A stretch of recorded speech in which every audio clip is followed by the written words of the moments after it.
तो चलिए आज जानते हैं भारत के लौह पुरुष सरदार वल्लभ भाई पटेल की कहानी। सोचिए, एक अकेला इंसान सैकड़ों रियासतों को एक देश में कैसे जोड़ सकता है। उनकी कहानी शुरू होती है गुजरात के एक छोटे से गांव से, एक किसान परिवार में। शुरुआत भले ही देर से हुई, पर इरादे बहुत मजबूत थे। उन्होंने कानून की पढ़ाई की और एक कामयाब बैरिस्टर बने। कहते हैं कि बचपन में उन्होंने एक फोड़े का इलाज खुद गर्म लोहे की छड़ से कर लिया था। यहीं से उनका दृढ़ चरित्र दिखा। उनका सफल वकालत का करियर चल रहा था, पर एक मुलाकात ने सब कुछ बदल दिया। वो मिले महात्मा गांधी से और बस वो वकालत छोड़कर आज़ादी की लड़ाई में शामिल हो गए।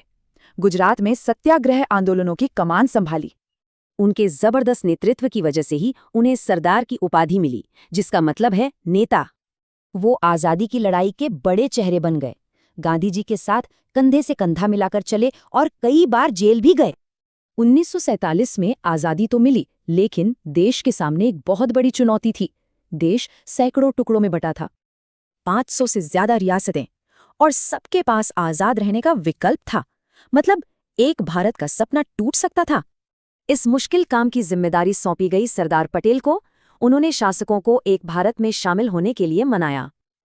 अब रास्ता चुनना था, या तो टुकड़ों में बटा एक कमजोर देश, या फिर एक मजबूत अखंड भारत। उनका सिद्धांत था विविधता में एकता, एक ऐसा देश जो अपनी अलग अलग पहचान का सम्मान करे।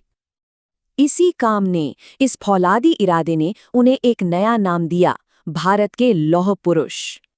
आज़ाद भारत के पहले गृह मंत्री और उप प्रधानमंत्री के तौर पर उन्होंने देश की नींव को मजबूत किया। 1950 में वो हमें छोड़कर चले गए, लेकिन उनके काम को औपचारिक पहचान मिलने में कई दशक लग गए। साल 1991 में उन्हें देश के सबसे बड़े सम्मान भारत रत्न से नवाजा गया। उनकी विरासत सिर्फ नक्शों में नहीं, बल्कि एक भारत की सोच में आज भी जिंदा है।